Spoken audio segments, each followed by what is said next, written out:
كثيرا كثيرا. أما بعد، فقد قال الله تبارك وتعالى: أعوذ بالله من الشيطان الرجيم. بسم الله الرحمن الرحيم. توبوا إلى الله جميعا أيها المؤمنون لعلكم تفلحون. وقال تبارك وتعالى: يا أيها الذين آمنوا توبوا إلى الله توبة نصوحا عسى ربكم أن يكفر عنكم سيئاتكم ويدخلكم جنات تجري من تحتها الأنهار. وقال عليه الصلاة والسلام: التائب حبيب الله، التائب من الذنب كمن لا ذنب له، أو كما قال عليه الصلاة والسلام. درود شریف پڑھیں.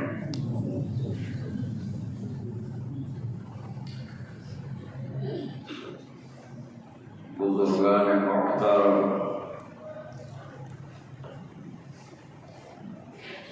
دوستوں، ساتھیوں اور ہمارے بھائیوں،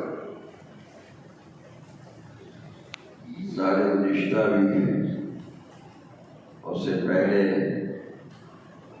رشتہ سے پہلے پیوستہ بھی آپ کی خدمت مبارکہ میں حاضری ہوئی تھی،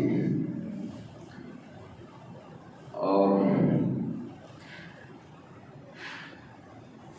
دین کی باتیں جو بھی اس وقت کے حال کے مناسب تھی آپ کے سامنے کہی گئی تھی اور بتائی گئی تھی. بیلگام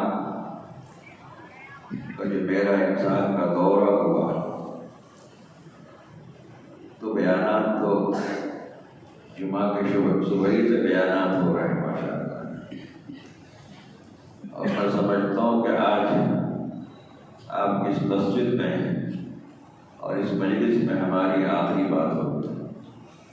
پھر آئندہ دیکھا جائے گا. حیات رہی تو انشاءاللہ حاضری ہوتی رہے گی. اللہ تعالیٰ صحت و عافیت کے ساتھ ہم سب کو زندگی گزارنے کی توفیق عطا فرمائے. میرے ذہن میں کوئی مضمون تو آ نہیں رہا تھا. سچ پوچھ میں کیا بولوں، میں کیا کہوں. مضامین کا تو بہت سارا علم ہو رہا تھا کہ یہ مگر عین وقت میں جب میں بیٹھ رہا ہوں تو یہ میرے جب ہی آتا ہے اسی کو کہہ دو. اب اللہ تعالیٰ بلوا رہے ہیں تو میں کہہ رہا میرے طرف سے کچھ نہیں، جو بات ڈالی گئی وہ بیان کر رہا ہوں. کبھی کوئی سوچتا رہتا ہوں، آدھ گھنٹہ سوچتا ہوں کیا بولوں. بہت سارے مضامین آتے رہتے ہیں، یہ بولوں یہ بولوں یہ بولوں. یہ مطلب ہے کہ مضامین آتے ہی نہیں. مضامین تو آتے ہیں، میں کون سے مضمون کو آپ کے سامنے بیان کروں تو بالکل آخر میں یہ بات آئی ہمارے کیا بولوں کہ توبہ کے مضمون کو بیان کر دو. ضمناً تو توبہ استغفار کی باتیں آتی رہی ہیں مگر مستقل مضمون توبہ میں نہیں آیا ہے. آیا تھا بھائی اس سفر میں مستقبل مضمون جو ہے توبہ کا نہیں آیا. اور توبہ کی بڑی ضرورت ہے کہ نہیں؟ توبہ کی ہر ایک کو ضرورت ہے. جب حضرات انبیاء علیہ الصلاۃ والتسلیم نے توبہ کا اہتمام کیا: ربنا ظلمنا انفسنا وان لم تغفر لنا وترحمنا لنكونن من الخاسرین.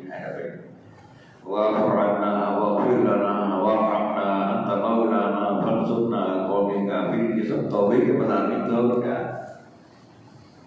پھر نبی کریم علیہ الصلوۃ والتسلیم کی جو مصنون دعائیں ہیں اس کے اندر دیکھیے توبہ کے بارے میں جو دعائیں ہیں بھری پڑی ہیں دعاؤں میں، مصنون دعاؤں کے اندر جو علیہ العادت ہے، ہر ایک صفحے میں اور ہر ایک منزل میں توبہ کا مضمون، اللہ کے رسول علیہ السلام نے توبہ کا اہتمام کیا۔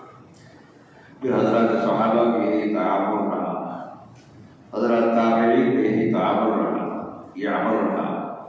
پھر ہمارے اکابر، ہمارے اتقیاء، ہمارے مشائخ الحمدللہ اس مضمون کو بار بار بیان فرماتے تھے، اس مضمون کو بار بار بیان فرما کر جی توبہ کی ترغیب فرماتے تھے۔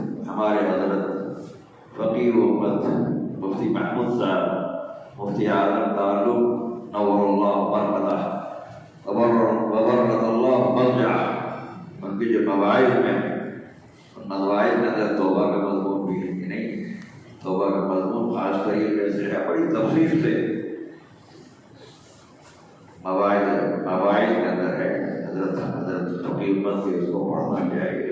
میں تو ان کا بچہ ہوں اور ان کا شاگرد ہوں، ان کے اندر کیا رموز ہوں گے، کیا نکات ہوں گے، کیا کیا باتیں ہوں گی توبہ کے بارے میں، تو اس کو پڑھنا چاہیے، پڑھ کے سنانا چاہیے۔ حوالوں کا حضرت نے کیا تقریر کی ہے توبہ کے مطلب، میں تو مطالعہ بھی نہیں کر پاتا ہوں، رمضان میں کبھی دیکھ لیتا ہوں، ورنہ وہی بخاری ہے۔ تو بہرحال توبہ کی بہت ضرورت ہے کہ نہیں؟ ضرورت ہے کہ نہیں؟ عبدالعزیز صاحب کچھ نہیں بول رہے ہیں، ارے توبہ کی ضرورت ہے کہ نہیں؟ الحمدللہ تائید ہو گئی عبدالعزیز صاحب کی طرف سے کہ توبہ کی ہم سب کو ضرورت ہے۔ کوئی خالی نہیں کہ کوئی مشائخ ہو تو ان کو توبہ کی ضرورت نہیں ہے، کوئی محدث ہو کو توبہ کی ضرورت نہیں ہے، کوئی حافظ قاری عالم مفتی اس کو توبہ کی ضرورت نہیں ہے، کوئی تاجر ڈاکٹر انجینئر پروفیسر اس کو توبہ کی ضرورت نہیں۔ توبہ تو عام ہے ہر ایک کے لیے، ہے نا بھائی؟ اسی لیے اللہ جل شانہ نے اجتماعی اعتبار سے سارے ایمان والوں سے خطاب فرماتے ہوئے ارشاد فرمایا، کیا ارشاد فرمایا؟ وَتُوبُوا إِلَى اللَّهِ جَمِيعًا أَيُّهَا الْمُؤْمِنُونَ لَعَلَّكُمْ تُفْلِحُونَ۔ اے مومنوں، جمعیت کا لفظ ہے، اے سارے ایمان والوں، مومن کہ سارے افراد جو بھی صاحب ایمان ہیں، سارے افراد سے خطاب فرمایا اللہ تعالیٰ، کوئی مستثنا نہیں ہے کہ محدث کو مستثنا کر دیا، تاجر کو مستثنا کر دیا، ڈاکٹر کو مستثنا کر دیا اور کسی اصحاب معرفت کو مستثنا کر دیا۔ صاحب ایمان میں سارے ایمان والے آئیں گے نہیں آئیں گے؟ بھائی بولو، آئیں گے نا؟ ہم سب اس بات میں مکلف ہیں کہ ہمیں ہمیشہ روزانہ بلا ناغہ توبہ کا اہتمام کرنا چاہیے۔ توبہ سے گناہ بڑھتا بھی ہے، توبہ سے گناہ دھلتا بھی ہے، بڑھتا بھی ہے، دھلتا بھی ہے، گناہ معاف ہوتا بھی ہے، ہوتا کہ نہیں ہوتا بھی۔ اور پھر توبہ کے ذریعے سے آپ کے ہمارے جو توبہ کرنے والے ہیں، توبہ کے عادی ہیں، اللہ جل شانہ توبہ کی برکت سے اس کے درجات کو بلند فرماتے ہیں، ہے نا بھائی؟ جس قدر توبہ کا اہتمام ہوگا، اس لیے کہ ہم تو گنہگار ہیں، گنہگار ہیں کہ نہیں؟ بولو، ہم سے گناہ ہوتا ہے نا۔ جب ہم گنہگار ہیں تو گنہگاروں کو تو توبہ کرنا ہی کرنا ہے، اور کہیے کہ صاحب نہیں ہم تو گنہگار نہیں۔ اللہ کے رسول کیا فرماتے ہیں؟ اللہ کے رسول نے فرمایا کل بنی آدم خطاؤون، ہے بھائی؟ کل بنی آدم خطاؤون وخیر الخطائین التوابون، کل بنی آدم خطاؤون وخیر الخطائین التوابون، او کما قال علیہ الصلاۃ والسلام۔ اللہ کے رسول کو ہمارے مرض کو بیان فرمایا، ہماری بیماری کو بیان فرمایا، ہماری کمزوری کو بیان فرمایا۔ بنی آدم، حضرت انسان، کہ ہر ایک آدم کی اولاد، ہر ایک انسان آدم کی اولاد کا انبیاء علیہ السلام سے لے کر کے اب تک سارے آ جائے، ہر ایک آدم علیہ السلام کی اولاد خطاوار ہے، قصوروار ہے، گنہگار ہے کہ نہیں بھائی؟ اب یہ اور بات ہے کہ حضرات انبیاء کے لیے عصمت ہے، اللہ نے ان کو محفوظ فرمایا ہے۔ مگر بہرحال حضرت آدم علیہ السلام کا تو واقعہ سنا ہی ہوگا، اپنے ربنا ظلمنا انفسنا، ہم نے ظلم کیا، کچھ نہ کچھ بات ہو گئی تھی، جنت سے دنیا میں آنا تھا، دنیا کو بسانا تھا، تو اللہ تعالیٰ نے حالات پیدا کر دیے، اور اس قدر پھر روئے، اس قدر روئے، اس قدر روئے کہ میں کچھ ہی میں تفصیل میں نہیں جانا چاہتا۔ تو اللہ کے رسول نے فرمایا کہ ہر ایک آدم کی اولاد بڑی قصوروار، یہ نہیں کہ قصوروار ہے، بڑی قصوروار۔ اہل علم جانتے ہیں کہ صیغہ مبالغہ کا ہے، خطا صیغہ مبالغہ کا ہے، بہت بڑی قصوروار ہے آدم کی اولاد، حضرت انسان بہت بڑا قصوروار۔ مگر بہترین قصوروار کون ہے؟ اچھا قصوروار کون ہے؟ اچھا قصوروار وہ نہیں ہے جو قصور کو بڑھاتا رہے، گناہ کو بڑھاتا رہے، کمزوریوں کو بڑھاتا رہے۔ اللہ کے رسول نے نسخہ بتلایا کہ نہیں بتلایا؟ بہترین قصوروار وہ ہے جو توبہ کرنے والا، اللہ کی طرف انابت کرنے والا، اللہ کی طرف اپنے گناہوں سے معافی مانگنے والا، آنسو بہانے والا ہو، آنسو بہانے والا ہو، رونے والا ہو، گڑگڑانے والا ہو۔ حضرات مشائخ کے بارے میں ہم نے پڑھا ہے، حضرات اکابر کے بارے میں نے پڑھا ہے اور دیکھا بھی ہے، وہ تنہائی میں جب عقیدات میں اٹھتے تھے، اکثر اکابر کے یہ حال تہجد کی نماز کے بعد جو دعائیں ہوتی تھی ان کی، رو رو کر کے آنسو سے کپڑا تر ہو جایا کرتا، اتنا روتے تھے۔ تو ہمارے حضرات انبیاء تو توبہ کرنے کا اہتمام کرتے ہو، حضرت صحابہ توبہ کرنے کا اہتمام کرتے ہو، اکابر و انبیاء اور مشائخ اور ائمہ مجتہدین جو ہے توبہ کرنے کا اہتمام کرتے ہو، تو ہم کو بھی تو اہتمام کرنا چاہیے، نہیں کرنا چاہیے، ہم کو اس سے زیادہ کرنا چاہیے، نہیں کرنا چاہیے بھائی۔ اس لیے بھی توبہ ضروری ہے کہ جب بندہ گناہ کرتا ہے، سن لو غور سے، جب بندہ گناہ کرتا ہے تو گناہ کے منحوس اثرات مرتب ہوتے ہیں۔ آپ جب گناہوں کے عادی ہو جائیں گے اور بار بار گناہ کریں گے تو گناہوں کے منحوس اثرات مرتب ہوتے ہیں۔ برکات نہیں کر رہا ہوں میں، کیا کر رہا ہوں؟ منحوس اثرات مرتب ہوتے ہیں، اور منحوس اثرات سب سے پہلے جو ہے اس پر آتا ہے، دل پر آتا ہے۔ گناہ کرتے کرتے جب گناہ کا بندہ عادی ہو جاتا ہے تو قلب میں سیاہی آ جاتی ہے، قلب جو ہے پراگندہ ہو جاتا ہے، کالا دھبا لگ جاتا ہے قلب کے اندر، لگتا نہیں لگتا۔ حدیث پاک کے الفاظ ہیں، ان المؤمن اذا اذنب كانت نقطة سوداء في قلبه فإن تاب واستغفر صغر قلبه وإن زادت حتى تعلو قلبه بذلك مرات۔ اس کو زنگ سے تعبیر فرمایا، یہی زنگ ہے۔ جب مومن بندہ گناہ کرتا ہے، قصوروار ہوتا ہے اور پھر توبہ نہیں کرتا، تو گناہ کرتے کرتے جو دل ہے اس میں میل جم جاتا ہے، سیاہی جم جاتی ہے، کالا داغ، کالا دھبا لگ جاتا ہے۔ جب شروع میں ایسا ہوا کہ صاحب تک آلود ہو رہا ہے، شروعات ہے، یہ احساس ہوا، جرم کا احساس ہوا، قصور کا احساس ہوا کہ میں تو قصور کر رہا ہوں، مجھے میرے اندر سیاہی جم رہی ہے، بیٹھ رہی ہے، دل ہمارا سیاہ ہو رہا ہے، احساس ہوا، شروع ہی میں احساس ہوا، اللہ کے بندے نے رونا شروع کیا، اپنے گناہوں کو یاد کرنا شروع کیا، گناہوں کو یاد کر کے توبہ استغفار کا اہتمام کیا، تو اللہ کے رسول کیا فرماتے ہیں؟ جس کے قلب کے اندر سیاہی بیٹھ گئی تھی، جب توبہ استغفار کا اہتمام کرے گا تو قلب اس کا سہل ہو جائے گا۔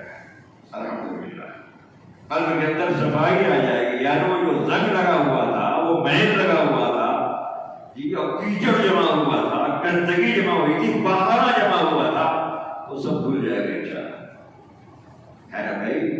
برے اعمال کی وجہ سے جو قلب ہمارا بدبودار ہو گیا تھا، بدبو آ گیا تھا، وہ بدبو جو ہے الحمدللہ توبہ استغفار کی وجہ سے، آنسو بہانے کی وجہ سے اللہ جل شانہ دل کو صاف کر دیا، الحمدللہ دل کو میل کو دور کر دیا۔ اللہ نے بھی توبہ عطا فرمائے۔ تو دل کی صفائی کا، سیاہ نقطہ اور سیاہ داغ کے لگ جانے کا جو نسخہ اللہ نے بتایا وہ توبہ ہے۔ کیا بھی؟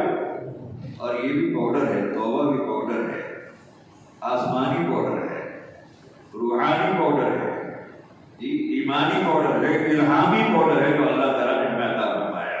یہ نسخہ جو ہے بہت بڑا اعلیٰ پیمانے کا نسخہ ہے اللہ تعالیٰ نے خاص طریقے سے نبی علیہ السلام کے ذریعے سے ہمیں یہ نسخہ عطا فرمایا کہ توبہ کیا ہو۔ جب توبہ کرے گا، استغفار کرے گا، قلب سہل ہو جائے گا، قلب صاف ہو جائے گا انشاءاللہ۔ ہوگا کہ نہیں ہوگا؟ اللہ کے رسول فرماتے ہیں مگر اگر گناہ کو کوئی بڑھاتا رہے گا، جرم کا احساس نہیں، قصور کا احساس نہیں، کون دیکھ رہا ہے؟ بازار میں گئے، آنکھوں کو آزاد کر دیا، آنکھیں جہاں چاہ رہی ہیں نظارہ کر رہی ہیں، دیکھ رہی ہیں، گڑبڑ سبڑ ہو رہا۔ نماز پڑھ کے نکلے، بازار گئے، مارکیٹ گئے اور دیکھا کہ صاحب آنکھ سے بتا لے رہا شروع کر دیا، کہیں گانا بج رہا ہے، کہیں قوالی ہو رہی ہے، غلط کام ہو رہا ہے، کان کے ذریعے سے سن کر آپ محسوس ہو رہے ہیں، خوش ہو رہے ہیں، وہاں کتنا اچھا گانا اور کتنی اچھی جو ہے باتیں آ رہی ہے ہمارے کان میں، حالانکہ وہ گندی بات تھی اور مزہ لینے کر کے کان سے سن رہا، تو کان والا گناہ ہے۔ زبان سے چل رہے ہیں، پھر رہے ہیں، بیٹھے ہوئے ہیں، ارے وہ تو ایسا ہے، وہ تو ایسا، وہ تو ایسا، اور سوائے نفاذی کے اور بجائے کہ بس غیبت میں لگا ہوا ہے، بہتان میں لگا ہوا ہے، گلوچ میں لگا ہوا ہے، شب گالی دینے میں لگا ہوا، زبان کا استعمال غلط کر رہا ہے، تو زبان کا بھی گناہ ہو گیا۔ دل ہے، حسد ہے، ریا ہے، کینہ ہے، نفرت ہے اور بخل ہے، یہ سارے کے سارے قلبی گناہ ہیں، اندر گناہ ہو رہا ہے۔ اس لیے اندر کے گناہ کو بھی دھلنے کے لیے اور اسی طریقے سے ظاہری گناہوں کی معافی کے لیے اللہ جل شانہ نے ہمیں نسخہ عطا فرمایا توبہ کا۔ اس کا بھی توبہ کا۔ اگر گناہ بڑھاتے رہو گے، جب اللہ والوں سے تعلق صحیح ہوتا ہے نا اللہ والوں سے اصلاحی تعلق ہوتا ہے، تو بہرحال ندامت میں اور جو ہے سمجھیے کہ حیا اور شرمندگی میں انسان جو ہے گناہ کم کرتا ہے۔ بعد آتا ہے تو ہم نے تو ایک بڑے شہر سے رابطہ قائم کر دیا ہے اور تعلق اصلاحی کر دیا ہے، میں گناہ نہیں کروں، پھر تو شیطان کرا دیتا ہے، کچھ کوئی کرا ہی دیتا ہے، تو اسی کی لیے توبہ ہے۔ مگر جب اصلاحی تعلق کو رکھے گا اللہ والوں سے تو انشاءاللہ یقینی اعتبار سے وہ گناہ کو کسی نہ کسی دن ضرور چھوڑے گا انشاءاللہ۔ چھوڑے کہ نہیں چھوڑے گا؟ تو بہرحال سیاہی بڑھتی گئی۔ اللہ کے رسول فرماتے اتنا گناہ کرتا رہا کہ سیاہی پورے دل کو چھا گئی، توبہ نہیں کیا انہوں نے، حتیٰ تاب قلب، پورا قلب جو ہے متاثر ہو گیا، پورا قلب جو ہے بالکل۔ اب دو خرابی آتی ہے، سن لو، میں کہتا رہتا ہوں بات، جب یہاں گندگی آ جائے گی، آپ توبہ نہیں کریں گے، اللہ کی طرف انابت نہیں کریں گے، تو دو خرابی آتی ہے، دو برائی آتی ہے، دو بیماری آتی ہے۔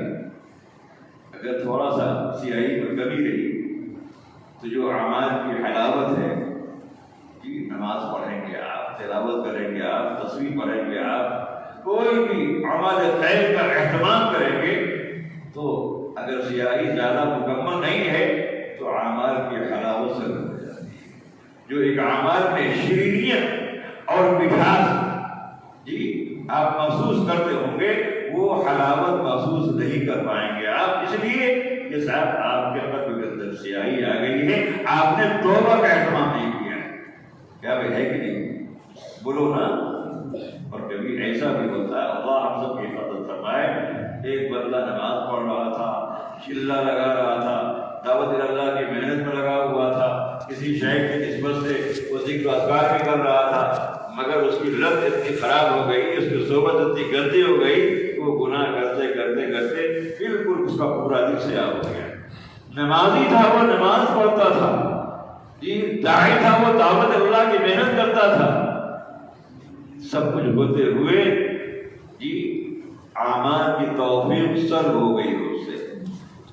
سب سے بڑا نقصان ہے کہ کسی بندہ اللہ کے بندے مومن سے اعمال کی توفیق. اب مسجد نہیں آ رہا، میں کیا جاؤں، کیا کروں گا مسجد جا کر کے؟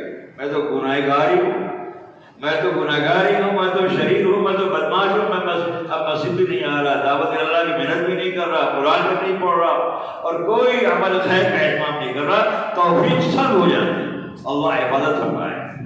تو حلاوت میں بھی کمی آ جائے یا توفیق سلب ہو جائے، یہ کتنی بڑی لعنت ہے اللہ کی طرف سے. اس لیے بچنا چاہیے.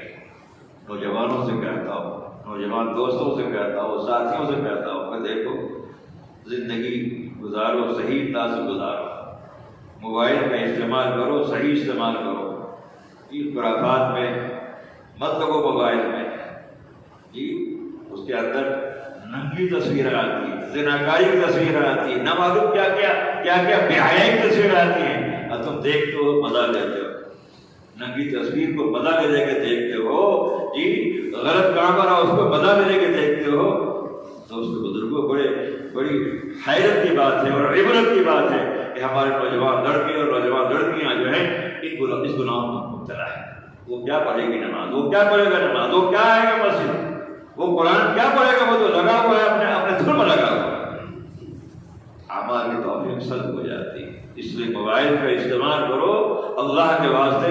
خبر سنو، اچھی بات ہے، قرآن پڑھو، اس میں قرآن بھی ہے، اور مکہ مدینہ کی تصویریں بھی ہیں، خانہ کعبہ بھی ہے، طواف بھی ہوتا ہے، مسجد نبی میں نماز بھی ہوتی ہے، اذان بھی ہوتی ہے، نماز بھی ہوتی ہے. اس کو دیکھو تو جی بھی خوش ہو جائے.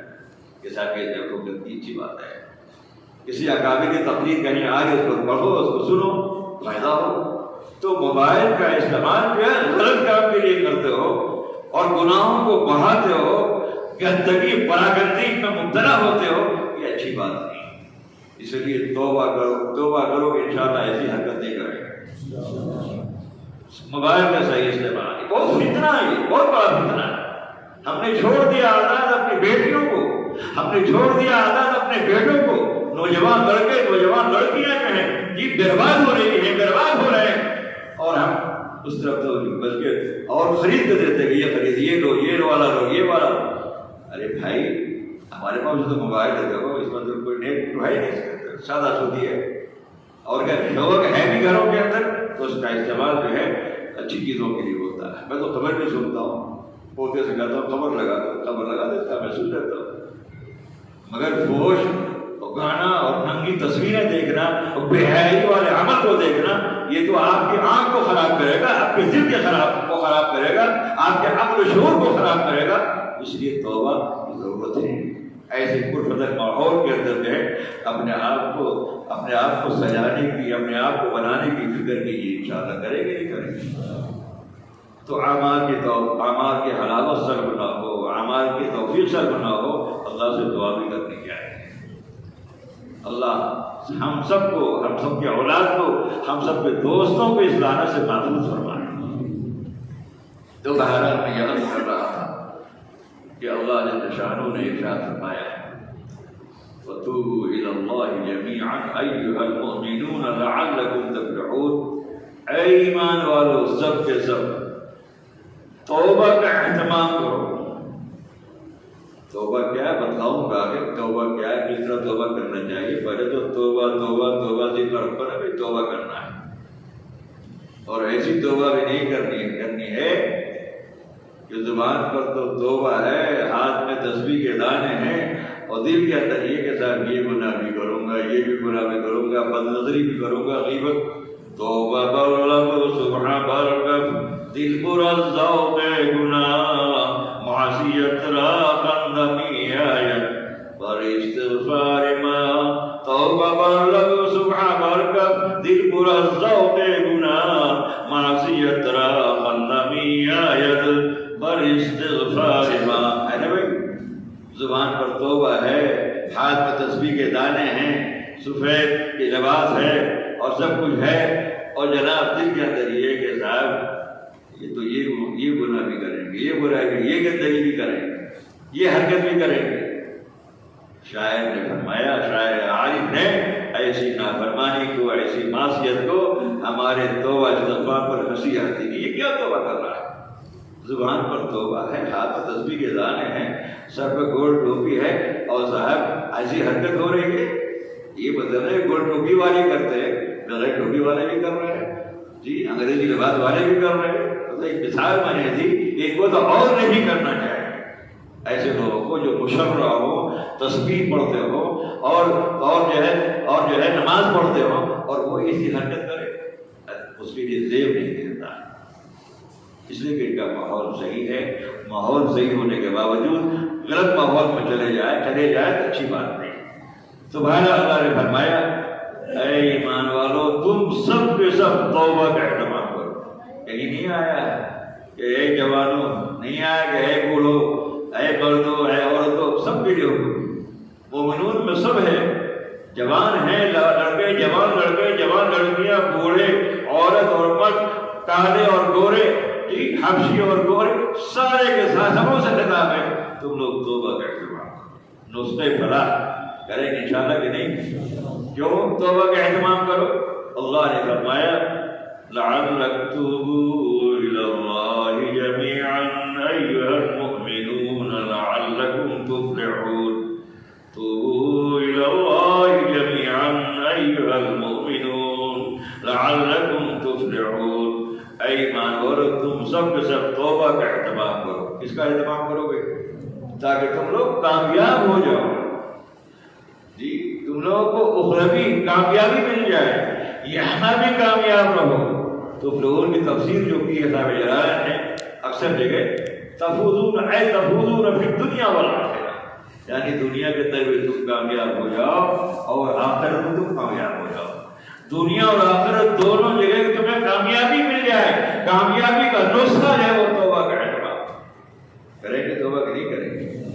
خوب توبہ کریں گے، آنسو بہائیں گے، گڑگڑائیں گے، مانگیں گے اللہ تعالیٰ سے، جی اللہ معاف فرما دے، واعف عنا واغفر لنا وارحمنا، واعف عنا واغفر لنا وارحمنا. آپ کو معلوم ہے واعف عنا کی تفسیر کیا معلوم؟ واعف عنا واغفر لنا وارحمنا. ارے معلوم ہے نہیں معلوم؟ میں تو بتاؤں بھائی، بہت مرتبہ بتاتا رہتا ہوں. واعف عنا معاف فرما دیجیے. کیا مطلب معاف کرنے کا؟ علامہ آلوسی رحمۃ اللہ تفسیر کی ہے اس کی، اے وقف آثار ذنوبنا. معاف کرنے کا مطلب یہ کہ گناہوں کے جو علامات ہیں، گناہوں کی جو نشانی ہیں، ان کو مٹا دی. کیا کیجیے بھی کون کون نشانی ہے؟ کراما کاتبین یعلمون ما تفعلون. کراما کاتبین یعلمون ما تفعلون. معزز فرشتے جو لکھ رہے ہیں، معزز فرشتے جو لکھ رہے ہیں، وہ جانتے ہیں کہ تم کیا کر رہے ہو. جی وہ اس کو بھی ختم کر دیں گے اللہ تعالیٰ، اس کو بھی مٹا دیں گے انشاءاللہ. کیا کر دیں گے؟ اس کو بھی مٹا دیں گے اگر آپ توبہ صحیح توبہ نصوح کریں گے. ایک تو گواہ نشانات یہی ہے نا بھائی، کرام کاتبین مستقل نشانی علامت ہے، گواہ ہے آپ کے. اسی طریقے سے زمین گواہی دے گی. اس زمین پر تم نے کیا کیا؟ نماز پڑھی تم نے، جھوٹ گندا کام کیا تم نے، اللہ کو ناراض کرنے والا کام کیا تم نے. یہ قرآن نے خود کہا ہے، گواہی کو پیش کیا ہے. کیا؟ یومئذ تحدث اخبارها بأن ربك أوحى لها. ہے نبی قرآن، یومئذ تحدث اخبارها بأن ربك أوحى لها یومئذ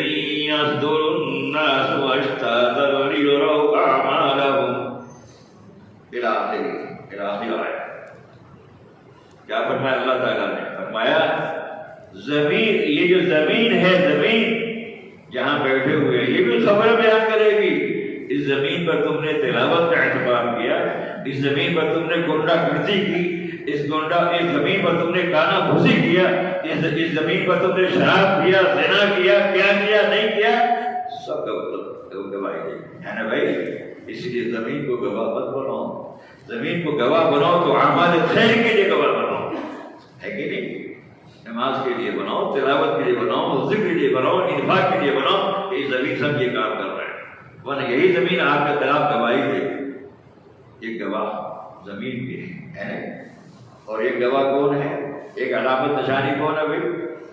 ہمارے ظاہری اعضاء ہے، ہمارے آنکھ ہے، ہاتھ ہے، پیر ہے، زبان ہے، سب گواہی آپ کے خلاف دے دے گی۔ اليوم نختم على افواہہم، زبان پر ہم مہر لگا دیں گے، غلط نہیں بول پائے گا۔ وَتُكَلِّمُنَا أَيْدِيهِمْ وَتَشْهَدُ أَرْجُلُهُمْ بِمَا كَانُوا يَكْسِبُونَ، ہم سے ہاتھ بھی کلام کرے گا کہ ہاتھ سے کیا کیا، پیر بھی گواہی دے گا کہ پیر کہاں لے گئے تھے، مسجد لے گئے تھے کہ کہاں لے گئے تھے، غلط جگہ لے گئے تھے، یعنی سارے اعضاء گواہی دیں گے۔ پھر پوچھے گا قیامت کے روز، یہ اعضاء گواہ کہے گا تم نے کیوں میرے خلاف گواہی دیا؟ کیا کہے گا؟ لما شہدتم علینا، ہمارے خلاف کیوں گواہی دیا؟ قالوا انطقنا اللہ الذی انطق کل شیء، جس ذات نے ہر چیز میں قوت گواہی عطا فرمائی، مجھے بھی قوت گواہی عطا فرمائی، میں بول رہا ہوں۔ تو بہرحال یہ سارے کے سارے ہمارے آثار ہیں، نشانی ہیں، چاہے اچھے اعمال اس کے آثار ہیں، برے اعمال اس کے آثار ہیں۔ جب صحیح توبہ کر لیجیے گا، صحیح توبہ ہم کر لیں گے اور صحیح توبہ کا اہتمام کریں گے تو واعف عنا کی تفسیر کی اعلیٰ مالوسی نے، اے وقف آثار ذنوبنا، وقف آثار ذنوبنا، ہمارے گناہوں کی علامتوں کو مٹا دیجیے گا۔ کتنی بہترین تفسیر۔ واغفر لنا، پڑھتے تو ہو واعف عنا واغفر لنا، واغفر لنا، درگزر کیجیے، مغفرت کیجیے۔ تفسیر کی ہے اے اظہار الجمیل وسط القلب، ہمارے عمدہ اوصاف کو بندوں پر ظاہر کیجیے۔ اگر کوئی گناہ ہو گیا ہو، کمزوری ہو گئی ہو، اے اللہ ستاری کا معاملہ فرمائیے، پردہ پوشی، اللہ تعالیٰ پردہ پوشی کا معاملہ فرماتے ہیں، اور آپ ہے عیوب کو اچھالتے ہیں، کسی کمزوریوں کو اچھالتے ہیں، اشاعت کرتے ہیں، برائی کو بیان کرتے ہیں۔ سن لو، تم لوگ بیٹھے ہو نوجوان لوگ، ایک لفظ آپ لوگوں کا مجھے اچھا نہیں معلوم ہوا، یہ جو بولتے ہو سعدیانی مسجد ہے، اچھی بات نہیں ہے، یہ سب تک بولا کرو، اللہ تعالیٰ کو نام پسند ہے۔ قادیانی تھوڑے وہ ایمان والے ہیں، ادب سے نام لو، اللہ تعالیٰ انشاءاللہ تعالیٰ یہ سب چیزیں جو ہیں انسان کو ختم کر دیتی ہیں۔ سعدیانی مسجد کا لفظ بالکل استعمال مت کیا کرو۔ آپ لوگ شورا والے ہو، ٹھیک ہے، شورا والے بھی ہیں، وہ بھی ہیں، مگر تنقیسی پہلو نہیں ہونا چاہیے۔ آپ کام کیجیے نا، حکومت کا کام کیجیے، مگر کسی مسجد کے بارے میں سعدیانی مسجد وہاں صاحب کی تنقیص اور تحقیر کر رہا ہے، یہ اچھی بات ہے۔ کیا میں غلط تو نہیں کر رہا ہوں؟ ارے بولو نا، بے ادبی سے بچو، بے ادبی سے بچو، بے ادبی نہیں ہونی چاہیے، اور جس سے محبت اس کا کام کرو، اللہ برکت دے گا۔ کبھی بھی کسی کی تنقیص اور تنقید میں نہیں لگنا چاہیے، اللہ تعالیٰ تمہارے درجات کو بڑھائے گا، تم سے کام لے گا انشاءاللہ تعالیٰ، لے گا نا بھائی۔ میں تو سمجھا بھائی قادیانی مسجد یہاں کہاں سے آ گئے، جو بولے سعدیانی میں سمجھا قادیانی کا، قادیانی کا مرکز یہاں کہاں سے ہو گیا۔ اسی لیے یہ سب چیزیں اچھی بات نہیں ہے۔ آپ کام کیجیے، کام کرنا چاہیے، کام پڑھنا چاہیے، مگر کسی کے پیچھے نہیں لگنا، ان شاء اللہ تعالیٰ کام کرے گا، ان شاء اللہ کرے گا۔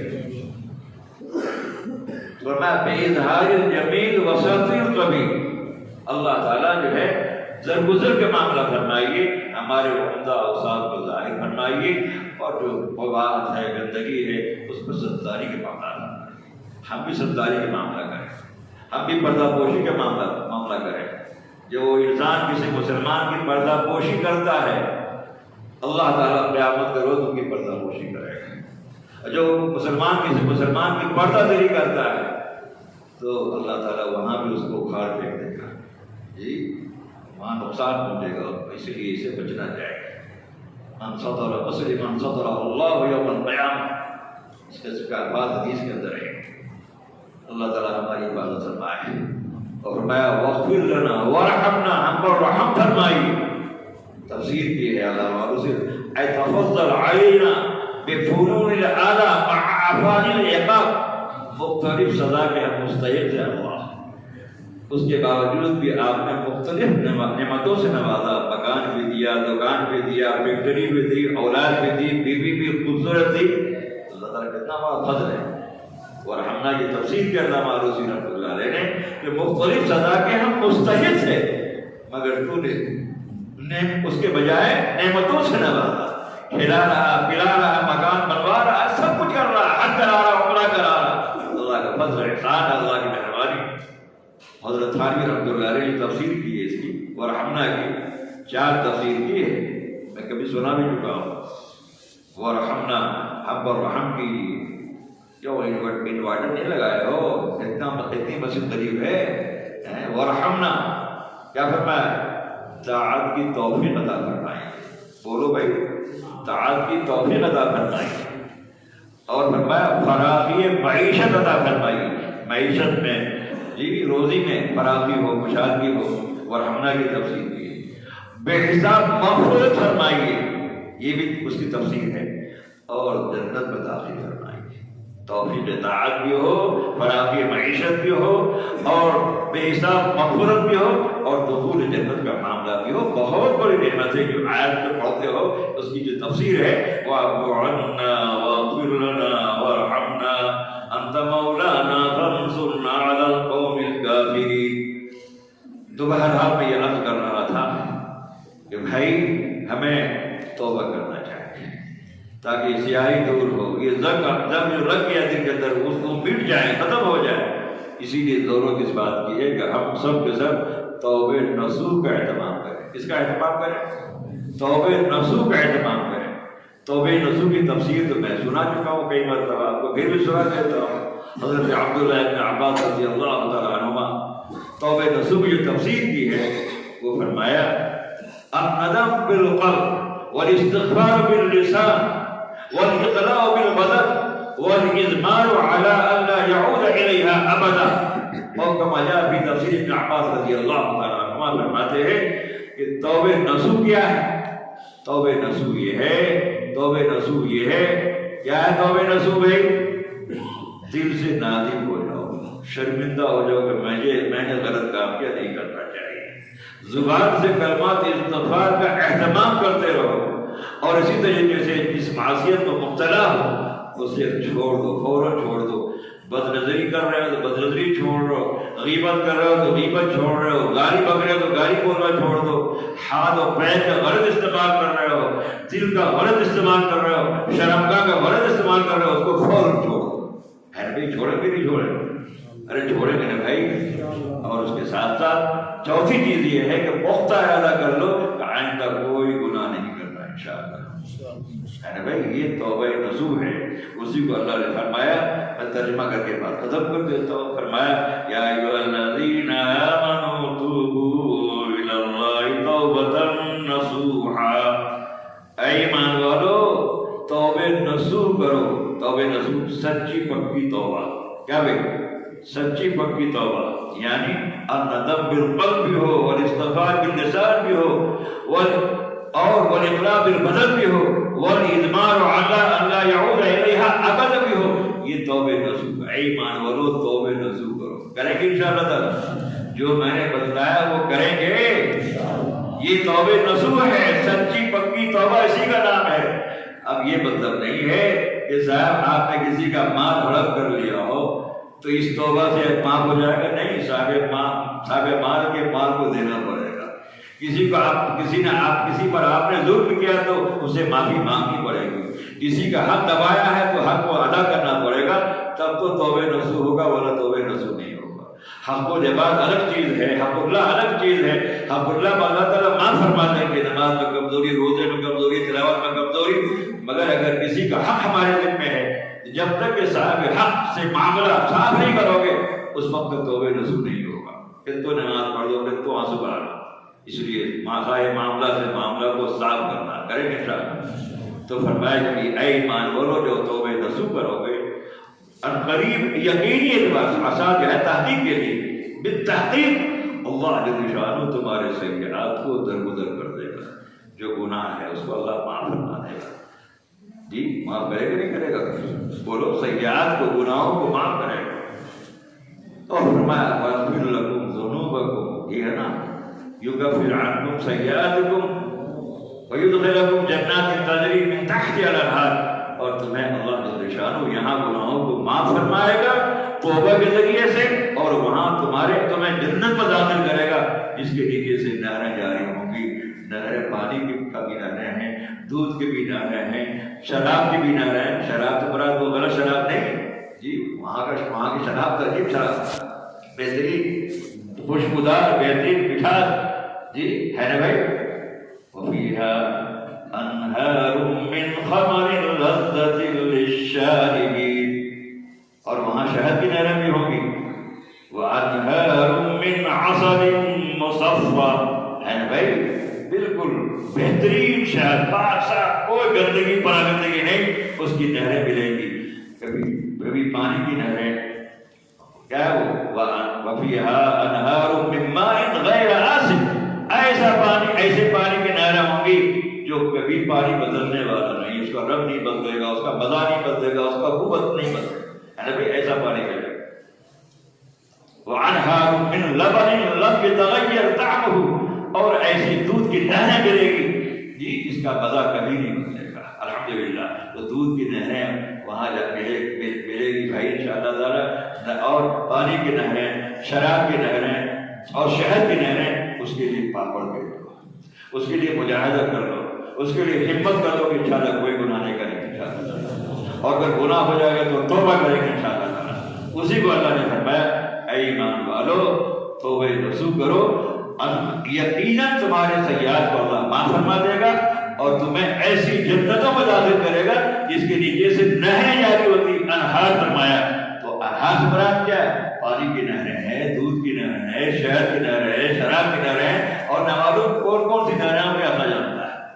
ان نہروں سے اگر فیضیاب ہونا چاہتے ہو، جنت کی نعمتوں کو حاصل کرنا چاہتے ہو، دنیا میں عافیت کی زندگی گزارنا چاہتے ہو، قبر کے اندر راحت کا سانس لینا چاہتے ہو، اور حشر کے میدان میں آسان حساب کا خطاب کرنا چاہتے ہو کہ ہمارا حساب آسان ہو جائے اور جنت مل جائے، دوستوں بزرگوں اپنی جوانی پر لگام لگاؤ، اپنی جوانی پر کنٹرول کرو، اور اپنی جوانی کا اوقات اور لمحات کو، اور ہر ایک انسان اپنے اوقات لمحات کو اللہ کی مرضی اور خوشنودی میں لگانے کی فکر کرے انشاءاللہ، لگائیں گے۔ اللہ ہمیں توفیق عطا فرمائے۔ وآخر دعوانا الحمدللہ رب العالمین۔ دعا فرما لیجیے، دعا فرما لیجیے، مختصر میں زیادہ تو طاقت ہے نہیں، بس دو منٹ کی دعا ہو گئی ہے۔ اللهم صل على سيدنا مولانا محمد وعلى آل سيدنا مولانا محمد وآله وسلم كما تحب وترضى. ربنا ظلمنا